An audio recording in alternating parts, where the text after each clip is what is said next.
રાજકોટવાસીઓ માટે સારા સમાચાર, કારણ કે મહાનગરપાલિકાનું જે બજેટ રજૂ કરવામાં આવ્યું તેમાં કોઈ પણ નવો કર ઝીંકવામાં નથી આવ્યો. એટલે કે રાજકોટ મહાનગરપાલિકાનું જે 3604.70 કરોડનું બજેટ છે તે મંજૂર થઈ ચૂક્યું છે. કરબોજ વગરનું આ બજેટ છે. રાજકોટમાં બાકી કરદાતાઓ માટે મોટી રાહત આપવામાં આવી છે. કરબોજ સંપૂર્ણ રદ કરવામાં આવ્યો છે. સાથે બિલ્ડરો માટે પણ મોટી રાહત આ બજેટમાં અપાઈ છે.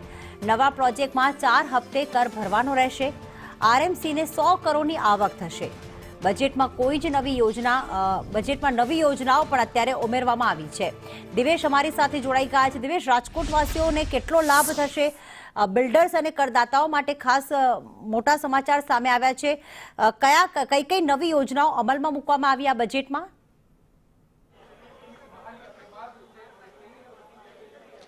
ચોક્કસ પ્રીતિ, વાત કરવામાં આવે તો રાજકોટ મ્યુનિસિપલ કમિશનર છે તેના દ્વારા ડ્રાફ્ટ બજેટ છે તે સ્ટેન્ડિંગ કમિટી પાસે રજૂ કરવામાં આવ્યું હતું. ત્યારબાદ સ્ટેન્ડિંગ કમિટી છે તેના દ્વારા અભ્યાસ કરીને સ્ટેન્ડિંગ કમિટીમાં 3604.90 કરોડનું બજેટ છે તે મંજૂર કરવામાં આવ્યું છે. મનપાના કમિશનર દ્વારા સૂચવવામાં આવેલા જે કરબોજ છે તેને ફગાવી દેવામાં આવ્યા છે. તેવી જ રીતે જો વાત કરવામાં આવે તો જે મિલકત વેરાના ચડત વ્યાજમાં 5000 રૂપિયા સુધીની માફી છે તે આપવામાં આવી છે. તેવી જ રીતે પાણીના વેરાના જે વ્યાજ છે તેમાં 5000 રૂપિયા સુધીની માફીની જાહેરાત છે તે કરવામાં આવી છે. ત્યારે મારી સાથે સ્ટેન્ડિંગ કમિટીના ચેરમેન જયમીનભાઈ છે.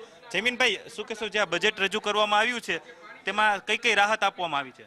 માન્ય કમિશનરશ્રીએ જે કરબોજ જે સૂચવ્યો હતો 95 કરોડ, 95 કરોડનો કરબોજોને નામંજૂર કરી અને નવી આવક રાજકોટ મહાનગરપાલિકા દ્વારા આવક ઊભી થાય એના માટેનું અમે વિચારણા કરી અને કુલ 3604 કરોડનું બજેટને આજે અમે મંજૂર કરીએ છીએ. જે વેરામાં સૂચવવામાં આવ્યા હતા નવી કઈ યોજના છે? તમામ વેરાઓ નામ ફગાવવામાં આવ્યા છે. નવી યોજનાઓ હું તમને હમણાં સ્ટેન્ડિંગ પતા પછી આપને આપી. બિલ્ડરો છે તેને કયા પ્રકારના લાભ આપવા? બીયુ સર્ટિફિકેટ જે ખાસ કિસ્સામાં જે રાજ્ય સરકારે મંજૂર કર્યું છે એમાં ઇન્સ્ટોલેશન સ્કીમ કરી છે અને 4 હપ્તા કર્યા છે. જયમીનભાઈ, ખાસ કોઈ નવી યોજના?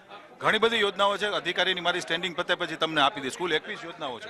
ચોક્કસ તમે જોઈ શકો છો દ્રશ્યમાં કે અત્યારે સ્ટેન્ડિંગ કમિટીની મીટિંગ છે તે ચાલી રહી છે. સૌથી મહત્વની વાત એ છે કે જે મિલકત વેરાના ચડત વ્યાજમાં 5000 રૂપિયા સુધીની માફી છે તે આપવામાં આવી છે. 50 લાખથી ઉપરની જે રકમની ભરપાઈ માટે 4 હપ્તા છે તે કરી આપવામાં આવે છે. રેસકોર્સના બ્યુટિફિકેશન અને નવીનીકરણ માટે 10 કરોડ રૂપિયા છે તે ફાળવવામાં આવ્યા છે. નવા બ્રિજ માટે પાયલોટ સ્ટડી કરવા માટે 1 કરોડ રૂપિયાની ફાળવણી છે તે કરવામાં આવી છે. તેવી જ રીતે પબ્લિક ટોયલેટને અપગ્રેડ કરવા અવનવી યોજના છે તે બહાર પાડવામાં આવી છે. સિનિયર સિટીઝનના માટે 6 કરોડ રૂપિયાના વૃક્ષોની જોગવાઈ કરવામાં આવી છે. સિનિયર સિટીઝન છે તેના માટે વૃક્ષ છે તે રાજકોટ મહાનગરપાલિકા વાવશે અને જીઓ ટેગિંગના માધ્યમથી પરિવારને આ સમગ્ર બાબતની જાણ છે તે કરવામાં આવશે. અત્યારે જે સ્ટેન્ડિંગ કમિટી છે તેમાં આ બજેટને લઈને અભ્યાસ છે તે ચાલી રહ્યો છે, પરંતુ કમિશનર દ્વારા જે કરબોજ સૂચવવામાં આવ્યો હતો તેના સ્ટેન્ડિંગ કમિટી છે તેને દ્વારા તેને નામંજૂર કરી દેવામાં આવ્યો છે. પ્રીતિ, બિલકુલ આભાર દિવેશ તમામ વિગતો માટે.